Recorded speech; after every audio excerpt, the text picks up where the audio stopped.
Hey, boys and girls.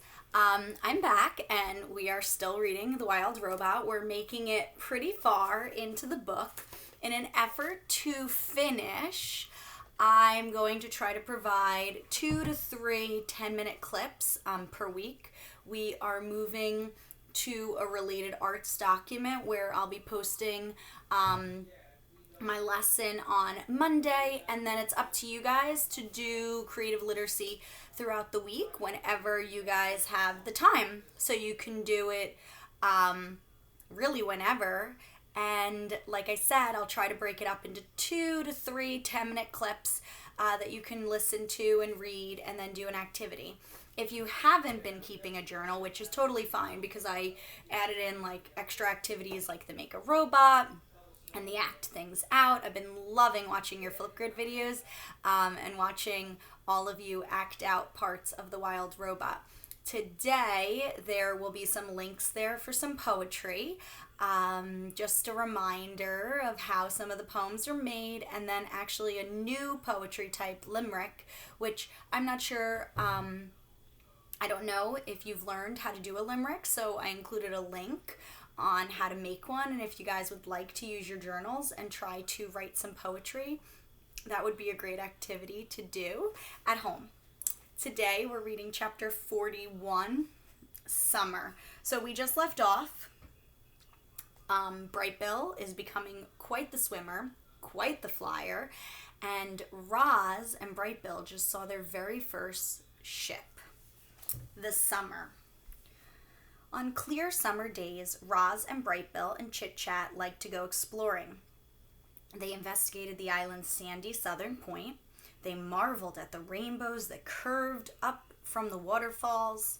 They surveyed the forest from the branches of the tall trees, and they met new friendly creatures. And sometimes they met new unfriendly creatures. But the only creatures they had to worry about were the bears. The bears are back. Do you remember what happened with the bears the last time Roz encountered them? One time, they came upon a bear fishing in the river, and Roz whispered, "You know what to do." Bright Bill flew up and away, and Chit Chat scurried home through the treetops, and Roz melted into the landscape as only she could do. Later, they met back at the nest and told the neighbors about the brush with danger. On dreary summer days, they would stay inside. Roz asked Bright Bill and Chit Chat about dreaming, about flying, about eating, about all the things that she could not do. But the youngsters had too much energy to sit still for very long, and they spent one dizzy afternoon kicking acorns around the nest. Chit Chat piled them up, and then Bright Bill swung his big foot and the acorns went flying. The little friends chased the acorns as they bounced and rolled and spun across the floor. Then they made a new pile and kicked them again. Sometimes an acorn would bounce off of Roz's body. Clang! And they would giggle and laugh together. Even Roz laughed. "Ha, ha, ha," said the robot, trying to act natural. On clear summer evenings, they would sit outside and watch fireflies twinkling around the pond. Then they would lay back and gaze up at the darkening sky. "That big circle is the moon," said Chit Chat, "and those little lights are called stars. One time, I tried to count them all, but I could only count to 10, so I just kept counting to 10 over and over. I have no idea how many stars there are, but I know there's more than 10. "They are not all stars," said Roz. "Some of them are planets."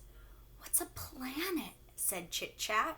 "A planet is a celestial body orbiting a star." "What does celestial mean?" "Celestial means something that is in outer space."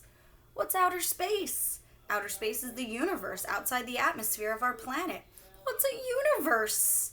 "A universe is everything and everywhere."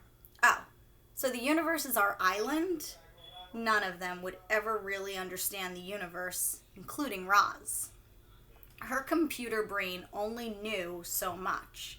She could talk about the earth and the sun and the moon and planets and a few stars, but not much else.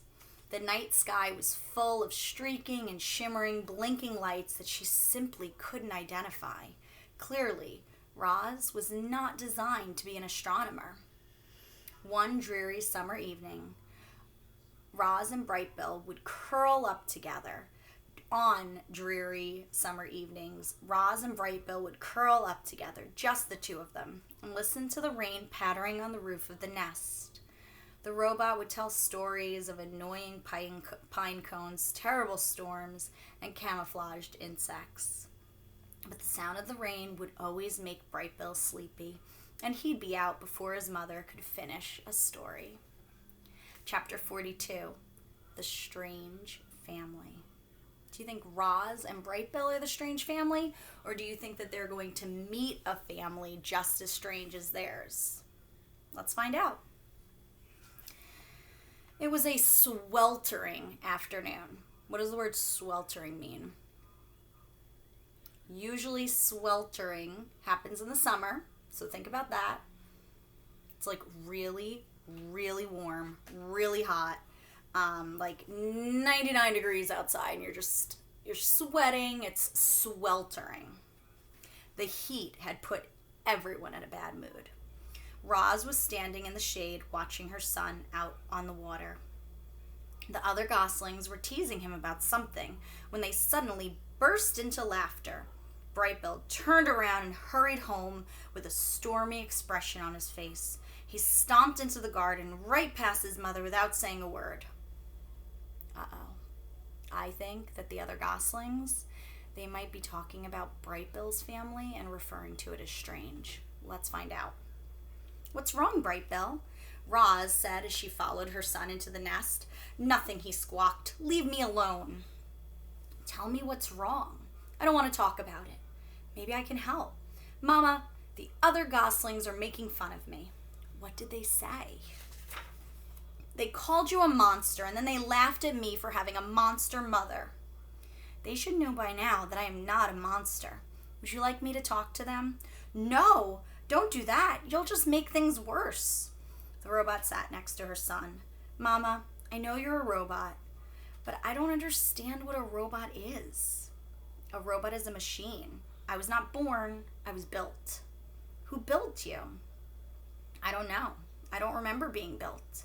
My very first memory is waking up on the northern shore of this island. Were you smaller back then? Said the gosling. No, I've always been this size.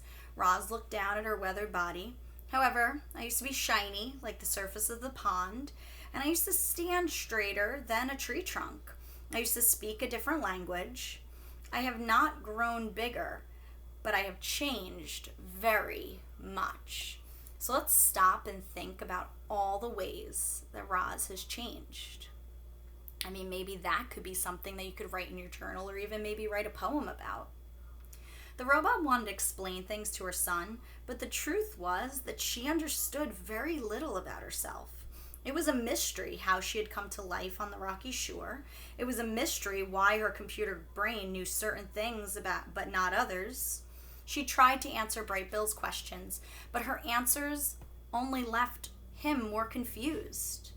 What do you mean you're not alive? Squawked Brightbill. It is true, said Roz. I am not an animal. I do not eat or breathe. I'm not alive. You move, you talk, you think.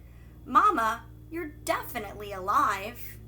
It was impossible for such a young gosling to understand technical things like computer brains and batteries and machines.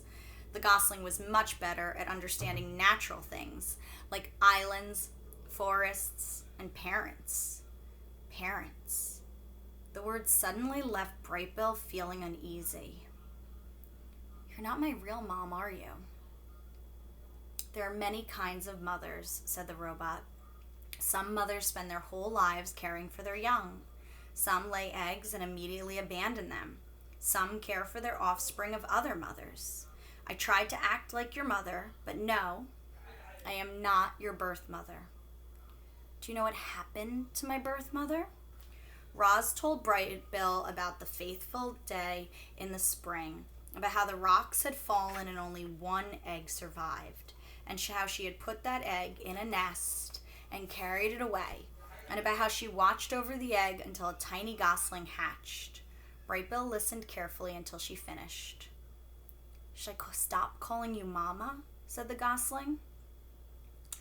"I will still act like your mother, no matter what you call me," said the robot.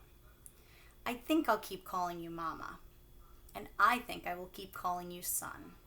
"We're a strange family," said Brightbill, with a little smile. "But I kind of like it that way." "Me too," said Roz. Wow, that chapter gives us a lot to think about. So many thought-provoking ideas in that part. I love the way that Brightbill comes to this realization that he does have a strange family, but that doesn't mean it's not his family. And just because Roz is a robot, that doesn't mean that she's not his mother. And then this whole idea of Roz not being alive and Brightbill not being able to understand it. All right, boys and girls, I hope that you're continuing to listen and enjoy and write in your journals. And again, I would love to hear some poems that you've come up with about the wild robot. Bye, guys.